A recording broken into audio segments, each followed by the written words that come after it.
পৃথিৱীত খোজ থবলৈ নৌ পাওঁতেই বাপেক আব্দুল্লাহ মৃত্যুমুখত পৰিছিল। জন্ম হোৱা মাত্ৰ 6 মাহৰ পাছত মাক আমিনাইও কৰুণ মৃত্যুক সাৱটি দিব লগা হৈছিল। তেনি কম বয়সতে নিথৰুৱা হোৱা সেই কণমানি কেঁচুৱাটিৰ দায়িত্বভাৰ ককাক আব্দুল মুতাল্লিব আৰু খুৰাক আবু তালেবে গ্ৰহণ কৰিছিল। হালিমা নামৰ বন কৰা মহিলা এগৰাকীৰ কোলাতে শিশুটিয়ে কেঁচুৱা জীৱন অতিবাহিত কৰিছিল। সৰুৰে পৰা অকলশৰে থাকি ভালপোৱা সেই শিশুটি পাছলৈ মহম্মদ নামেৰে পৰিচিত হৈ পৰিছিল।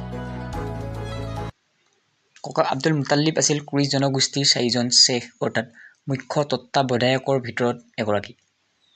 আনহাতে খুৰাক আবু তালেব আছিল হাছেম বংশৰ এগৰাকী লেখত ল'বলগীয়া নেতা। সেই সময়ত ছৌদি আৰবত কোনো ধৰণৰ ৰজা নাছিল। বিভিন্ন অঞ্চলত বিভক্ত জনগোষ্ঠীসমূহেৰে গঠিত ছৌদি আৰবৰ শাসন সেই জনগোষ্ঠীসমূহৰ মুখিয়ালসকলৰ দ্বাৰা পৰিচালিত আছিল, যাক শ্বেখ বুলি কোৱা হৈছিল।